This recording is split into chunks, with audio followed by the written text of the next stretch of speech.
So I've been seeing this thing around and I've been meaning to get my hands on it. What you guys see in front of you is the Retro Arcade. Essentially what it is an emulation console built similarly to the Neo Geo Classic. It's got one of those whole mini arcade build setups. So let's take a look at what's inside this box.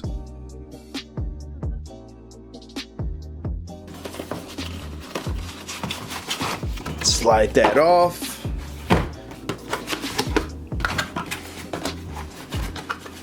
What we have is a set of instructions right here. A USB cable, I'm assuming for charging. We have the two controllers that it comes with. Comes with two controllers, as well as the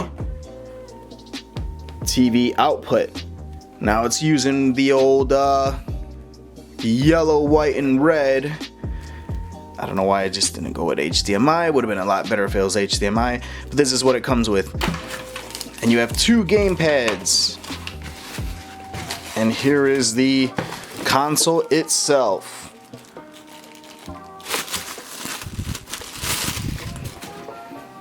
Like I said, it's got a build similar to the Neo Geo Mini. Let me clear off this table and let's take a closer look at this thing.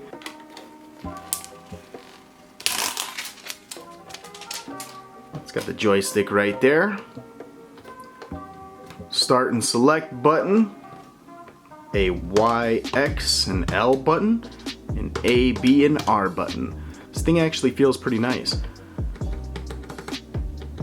And the joystick is actually clicky. I wonder if that's an actual button there. Flipping it over on its side has the power button right there. The USB output, I believe that's for the charging. Yeah, it says DC right there. It's got a micro SD card slot. The output to the TV / a headphone jack. And two USB ports, which I'm assuming is for the controllers that come with it. Let's take a look at those controllers. Now taking a closer look at the controller that came with the unit, it has a similar 6-button layout with a directional pad and a start and select button. Now different from the console, the controller actually has a YXL BAR button layout. I'm not sure exactly why they decided to change the button layout compared to what's on the actual console, but it still works all the same. This thing actually comes with two of them, which is really nice. So firing it up, I noticed it has a similar interface to the emulation handhelds that I used to mess around with a couple years back.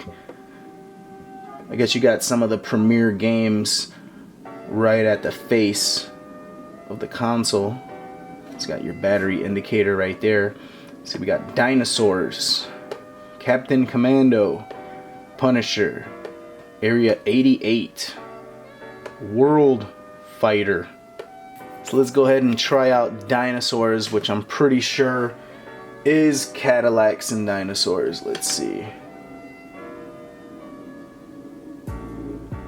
And yes, it is in fact Cadillacs and Dinosaurs. By the way, the volume rocker is over here on the side.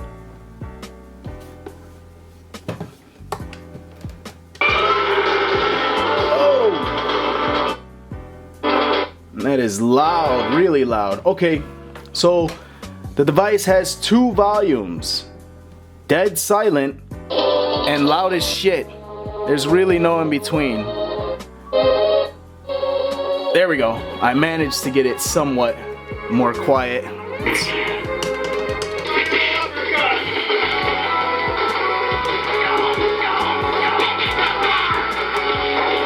And it's back to being loud as shit. Get over here.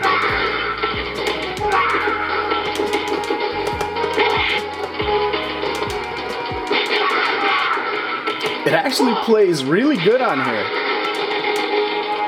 And I thought these controls would be awkward. No, they feel really, really good.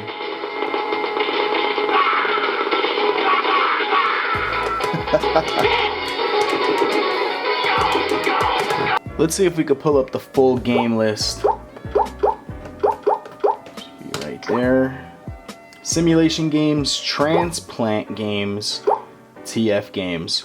So yeah, when you guys load up an SD card and pop it into this machine, the games that you load on there, the ROMs that you put on there will be in this folder right here. You'll be able to access the SD card. Alright, but let's see. The categories are arcade, Game Boy Advance, Super Famicom, Mega Drive, Famicom, Game Boy Color, and Game Boy. Let's see what Super Famicom games they got. Oh, and everything seems to be in Chinese. I'm more than likely just going to be adding my own ROMs to it anyway. But for the sake of seeing what is actually on the console, using Google Translate, really combat 3 Real Combat North. There we go, there's one I know. Mega Man X2, Street Fighter 2, Super King Kong. Let's check out Super King Kong. Now, as expected, it is in fact a Donkey Kong game. Now, I learned my lesson early on when it comes to playing any audio from a Nintendo game. So I think for the rest of this video, I'm just gonna have this thing on mute. Plays the game pretty good. I noticed a little technical hiccups, but nothing that makes it unplayable. So in total, it seems to have 314 Super Famicom games, 837 Game Boy Advance games, 612 Mega Drive games, 48 arcade games,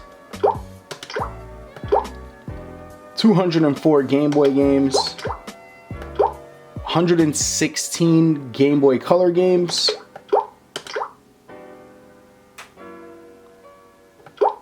and 838 Famicom games. I didn't know there was that many. I noticed the console seems to even have a couple of ROM hack games. This Shadow the Hedgehog right here is something I didn't even know existed, but I'm definitely gonna play through it. Seems pretty damn fun.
Actually pleasantly surprised at how well this thing plays games. I thought its structural design would make it awkward and I'd be confused as to how to hold it. Do I hold it like a handheld console? Do I set it on the table and kind of use it as a mini arcade? But either way you play, it feels perfectly fine and actually pretty comfortable. The fact that it comes with 2 controllers for all your multiplayer needs is definitely a huge plus. The only knock I would have on this console is that I really wish it had an HDMI output. I don't even think I have a TV that uses the yellow, white, and red inputs. And if I do, it's probably somewhere in the basement or in storage somewhere. But with HDMI, it would have been nice to enjoy this on any modern television set. But with that one negative aside, this is actually a really solid emulation option. Maybe in the future I'll pop an SD card in there, load it up with a bunch of games, and see how it runs games off the SD card. But by itself, as it stands, it has plenty of gaming options available. If you guys are interested in the Retro Arcade, I'll put a link in the description below. Until next time, this is Ness, signing out.